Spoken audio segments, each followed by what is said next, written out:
Assalamualaikum warahmatullahi wabarakatuh. Terima kasih sudah mengklik video ini. Saya Denis Maningsih dari kelas 5 BBKPI. Pada kesempatan kali ini akan membuat video mengenai praktik layanan konseling. Tidak usah lama-lama, yuk kita tonton videonya.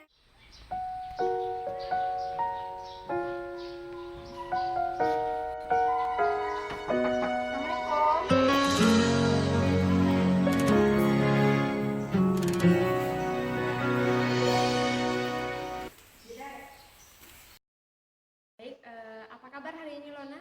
Alhamdulillah baik. Gimana perjalanannya tadi menuju ke sini? Alhamdulillah lancar.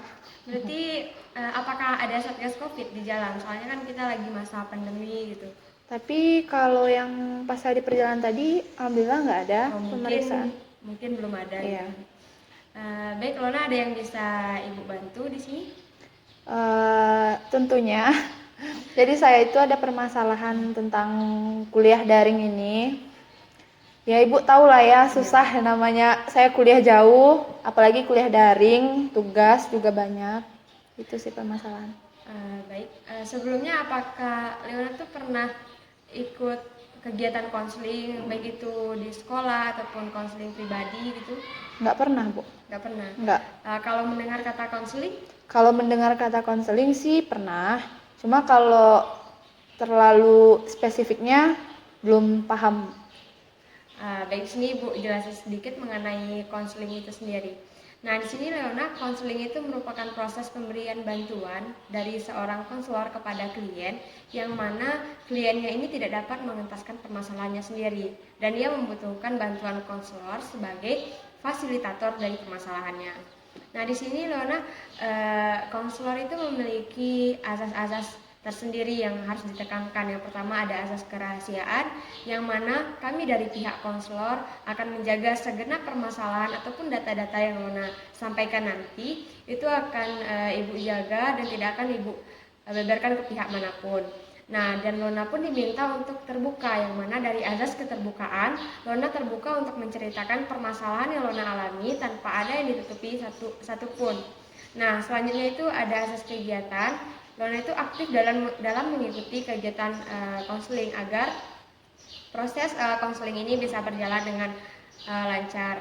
Nah, dan beberapa asas lain yang harus ditekankan. Intinya, di sini Lona harus yakin untuk terbuka dan yakin untuk dijaga kerahasiaannya. Nah, ini namanya adalah konseling perorangan. Jadi Lona tidak perlu ragu lagi untuk menceritakan permasalahan. Nah, di sini adakah yang bisa Ibu bantu? Jadi Bu, saya itu ada permasalahan tentang masalah kuliah daring. Tentunya kalau kita kuliah jauh dan pulang ke kampung masing-masing, pasti ada kendala jaringan, terus ada kendala teman sekelompok, apalagi tugas kelompok itu sering sekali saya ngerasa tugas saya kacau balau. Kadang ada yang ngerjain, ada yang enggak, ada yang paham dan ada yang enggak. Karena penjelasan dari dosen juga ambigu. Karena pas dosen ngejelasin di Zoom, ada yang jaringannya macet, otomatis kan suara dari dosen itu kan putus-putus. Jadi nggak nyambung ke teman sekelompok saya. Tapi kalau untuk tugas individu, alhamdulillah lancar-lancar aja. Karena seandainya pun saya nggak ngerti, saya bisa tanya sama teman yang lain. Nah, kalau kendala di tugas kelompok ini, yang capek sendiri itu saya gitu. Karena kebanyakan kan kalau di kelas saya, kalau pembagian kelompok itu nggak sampai 10 orang, jadi 5 orang. Ada yang 3 cowok, 2 cewek. Jadi otomatis kan hanya cewek yang bekerja. Nah, cowok ini sering nggak aktif WA-nya, entah itu di kampungnya nggak ada jaringan, entah ada kendala apa, nggak ada paket. Saya nggak tahu. Nah, itu permasalahan saya, Bu. Lona kuliahnya di mana kalau boleh ditahu? Saya kuliah di Universitas Putra Indonesia YPTK Padang. Oh, berarti di Padang ya? Iya. Oh, berarti ini permasalahan Leona itu mengenai konseling, mengenai permasalahan untuk tugas per kelompok gitu. Ada yang ngerjain, ada yang enggak gitu. Apakah permasalahan Lona ini ataupun keluhan Lona ini udah Lona ceritakan ke teman ataupun teman sekelompok ataupun dosennya langsung gitu? Gimana ya Bu, kalau untuk dosen tersendiri biasanya kalau udah dibagikan kelompok gitu, itu urusan sama kelompok. Jadi gimana pun penyelesaian di dalam itu hanya kelompok saja yang tahu. Dosen hanya tahu tugas saya selesai gitu. Tapi kalau untuk teman kelompok, saya ambil jalan pintas saja deh. Siapa yang nggak ngerjain, ya udah nggak ditulis nama. Tapi di balik itu semua juga kasihan karena ini udah semester 5 kan. Kalau nilainya nggak cukup, otomatis mata kuliah ini gagal untuk lanjut ke semester atas gitu. Jadi otomatis SKS yang diambil di kuliah atas juga berkurang. Oh, jadi ya kita dalam masa pandemi mungkin mengalami beberapa kendala baik itu dari mahasiswa ataupun dari dosen tersendiri. Nah, melihat dari permasalahan Lona tadi, bagaimana perasaan Lona ketika melihat ada teman yang kadang mau ngerjain tugas, kadang ada yaudah deh kamu aja yang bikin, atau kadang ada yang dosen ini pokoknya tugas ini harus selesai, saya nggak tahu siapa yang mau bikin atau gimana. Gimana perasaan Lona menanggapi hal itu gitu? Kalau perasaan lebih ke stres ringan ya Bu, karena menurut saya tugas ini lebih kayak saya butuh nilai nih, cuma tugas ini membebankan saya gitu loh. Terus kalau masalah tugas bukan karena sanggup atau nggak sanggupnya, saya sanggup. Cuma di sini kan kita butuh nilai sama-sama, otomatis harus ngerjain juga sama-sama.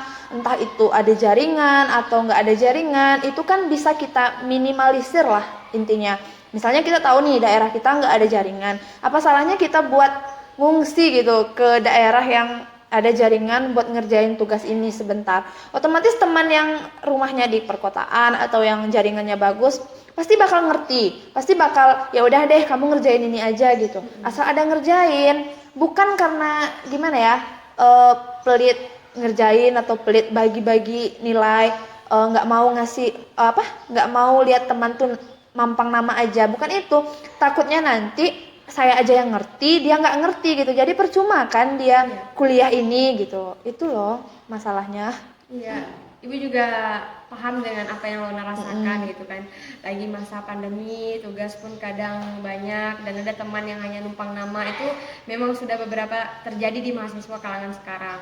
Nah, adakah Lona untuk terbesit di dalam hati, pokoknya saya harus bilang ke teman-teman kalau saya tuh kayak gini, kalian tuh harus kayak gini, ataupun memberanikan diri untuk ngomong ke dosennya, Bu, saya tugasnya kayak gini loh Bu, kadang ada teman yang ngerjain, kadang saya sendiri, ada nggak terbesit untuk jujur gitu ke dosennya ataupun ngajak temannya lah ke kayak yuk kita kerjasama gitu untuk bikin tugas.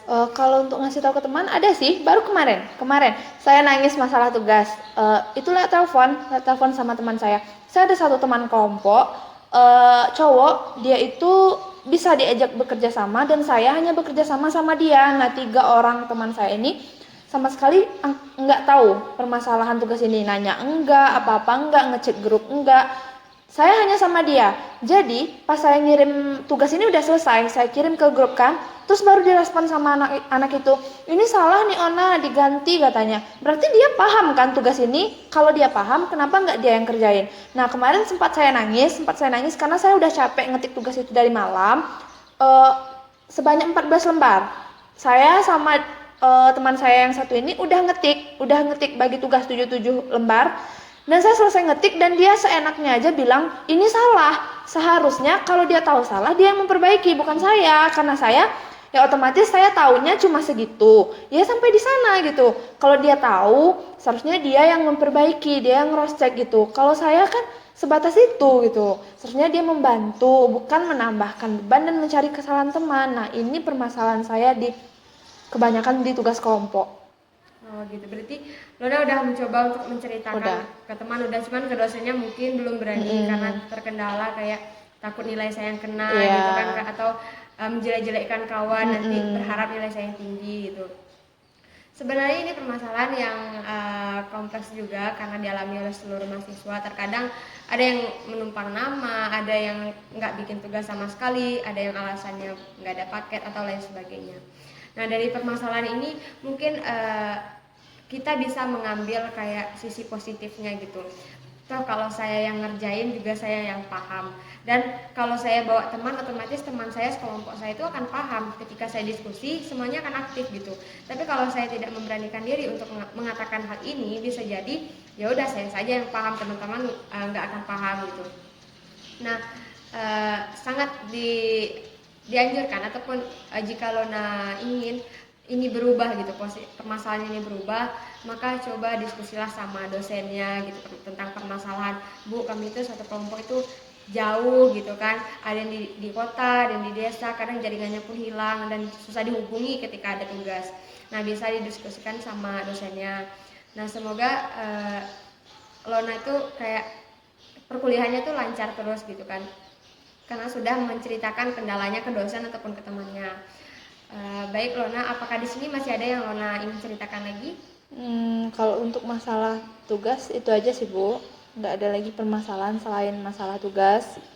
Cuma kalau kendala, kalau masalah jaringan sih, alhamdulillah di tempat saya jaringan aman-aman aja, kecuali hujan.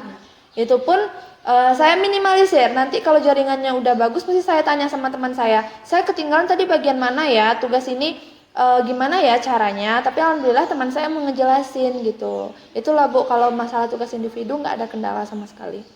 Oh begitu, berarti alhamdulillah ya kuliah Lona itu lancar, cuman permasalahannya yang di Kelompok. teman-teman atau tugas per kelompok aja gitu. Nah, baik Lona, di sini bagaimana perasaan Lona setelah melakukan proses konseling ini, telah ibaratnya tuh telah menceritakan, duh Bu, saya tuh kayak gini loh gitu, saya tuh unek-unek saya tuh kayak gini, cuman belum tersampaikan ke teman gitu. Bagaimana perasaan Lona jika udah melakukan proses konseling ini? Lega dan tentunya beban rasanya berkurang karena saya juga baru selesai menyelesaikan tugas kelompok saya pagi ini, baru selesai. Dan saya juga setelah saya mengerjakan tugas saya cerita sama ibu, jadi beban saya rasanya berkurang. Alhamdulillah kan kalau begitu. Jika misalkan ini ada Lona masih ada kelanjutan ataupun Bu, saya masih ada lagi nih yang kemarin belum kelar, saya sudah berhasil nih, ataupun apalah antisipasi Lona yang udah Lona lakukan ke depan, Lona bisa menghubungi ibu dan kita akan melaksanakan yang namanya konseling lanjutan. Bisa menemui ibu dan bisa kita atur di mana tempatnya dan jamnya jam berapa ataupun hari apa gitu. Itu bisa diatur untuk konseling lanjutan ke depannya. Di sini terima kasih kepada Lona yang sudah bersedia datang untuk menceritakan permasalahannya dan aktif dalam kegiatan konseling ini. Semoga kuliah Lona lancar-lancar, jaringan pun mendukung gitu kan, temannya pun peka untuk mau bikin tugas dan dosennya pun pengertian gitu. Amin. Mengenai pandemi ini gitu kan, karena semuanya kita mengalami hal ini. Cuman kita harus banyak sabar aja, mau gimana lagi gitu kan. Semoga kuliahnya lancar. Mungkin itu dari Ibu. Bisa japri kalau ada hal-hal yang terkendala. Terima kasih kepada Lona, Ibu ucapkan. Ibu tutup dengan Assalamualaikum warahmatullahi wabarakatuh. Waalaikumsalam warahmatullahi wabarakatuh. Sedang masa pandemi Bu, ya saya pamit pulang ya Bu.